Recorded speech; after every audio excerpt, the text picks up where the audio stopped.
Lights, camera, action! How are you guys? I hope everyone is having a great Thursday. I am coming to you live today in the middle of the afternoon. Basically, was not planned, I'll be very honest. Was not planned at all.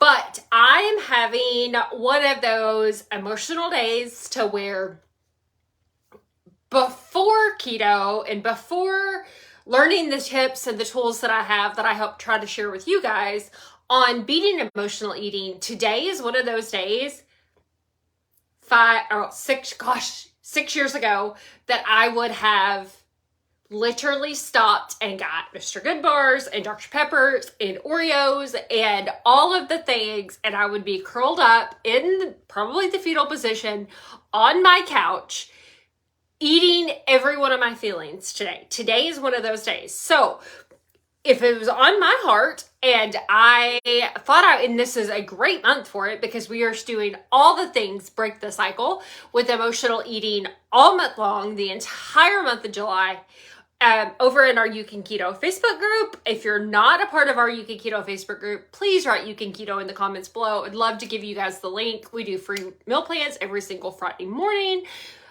Catherine does all kinds of motivational tips. Me and my admin team, including Catherine, Wendy, Terry, Penny, Linda Phillips, you guys are amazing. We get in and we try to cover all the bases and get you all of the things to help conquer emotional eating and get yourself back on track.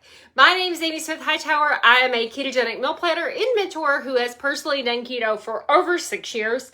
Lost 100 pounds, and I have formed that totally free community of 186,000 members who have lost over 2 million pounds combined. Pretty cool, right? So, okay, that was coming in hot at you, and I'm going to give you four tips, and just a quick bullet points on ways that you can beat emotional eating. Like I said, today is one of those days in my life that if I didn't have some of these skills and tools, I would be eating all of my feelings today, guys. And when you go to eat your feelings, it does not have to be just stress. What do I mean by that? That means, we all think about emotional eating as eating your feelings when you're upset, right? Like when you're upset, when you're anxious, all of those things. But guys, think about it.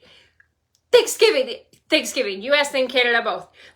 It's based around food, right? Theirs is October, ours is November, but it's based around food, right? Most of the time you guys go to your Thanksgiving dinners, you go to those things, and you eat, and it's not a bad feeling. You're eating your feelings, your emotions, you're happy. There are some people that eat when they're happy. That's how they fuel that, feed that. And they eat when they're happy. What emotion is it for you guys that you tend to turn to food mostly for? This first tip is, guys, food addiction and emotional eating is a very real thing. I personally know people, myself included, who, guys, you cannot find love at the bottom of an ice cream bucket. Trust me, I've tried. I've looked in every one. Butter pecan's my personal favorite. I have checked every one of them. It's not there. You're not going to find love and acceptance at the bottom of an ice cream bucket. What is it that you turn to? What emotion or what feeling is it that you tend to eat all the things on? Whether it be happy, sad, let me know in the comments below. When do you eat? Do you turn to happy? Is it when you're happy? Is it when you're sad? What are those things? Make sure you guys are sharing this video out as well. So number one, you cannot find love at the bottom of an ice cream bucket. Number two, keep your hands busy. Guys, for me, if my hands, when I'm emotionally wanting to turn to food, I've got to do something to keep my hands busy. Whether that's adult coloring books, whether that's knitting, whether that's crafting, whether that's gardening, when you're bored, those are the type of things that you've got to find things to do to keep your hands busy. And for me, sometimes that's answering my messages on Facebook. Because it keeps your hands busy, right? I'm not putting food in my mouth if I've got my iPad or my phone in my hand. Okay. Number three, the third one. You guys ready for this one? Keep your trigger foods out of your house. You will not find butter pecan ice cream in my house because if it's in my house, I will find it and I will eat it. Okay? You won't find it in my house.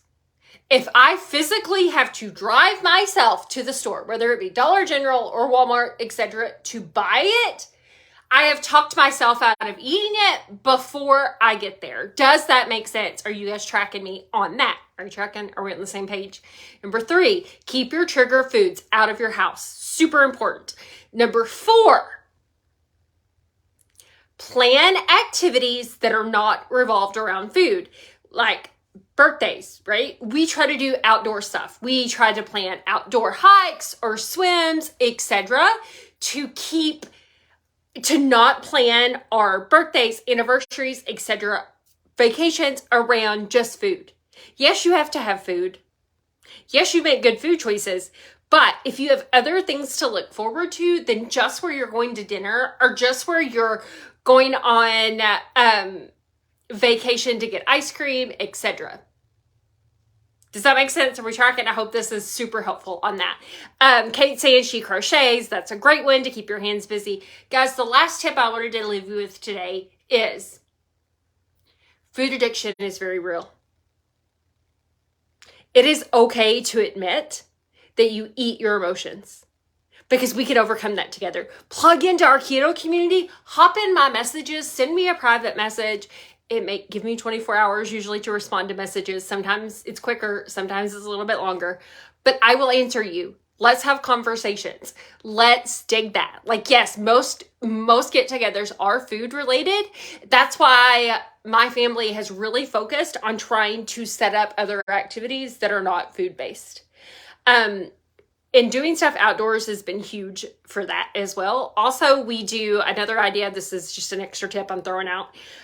We do stuff that is, we volunteer. Like, we help with Habitat for Humanity. We go do food drives. We do stuff like that. We go collect canned goods, take them to food banks, go work at food banks, etc. That is something that my family has really focused on, especially my husband and I, of doing those things for our anniversaries or for our birthdays, because helping others has, and I think we're setting a great example for Dawson and for my nieces, etc., that birthdays, holidays, stuff, we're blessed and we want to help give back and to our community, to the world as a whole. And that is super important. And that is what we've tried to base our celebrations around as well. And experiences. That's another one. We sit down as families and decide okay, this is an experience that we want to do. And what can we do to get to that experience? That way it's not just food. I hope that was helpful. Make sure you guys share this video out. Plug into UCANKETO and let's beat emotional eating together this entire month of July. Have a great day and I'll see you on the inside at UCANKETO.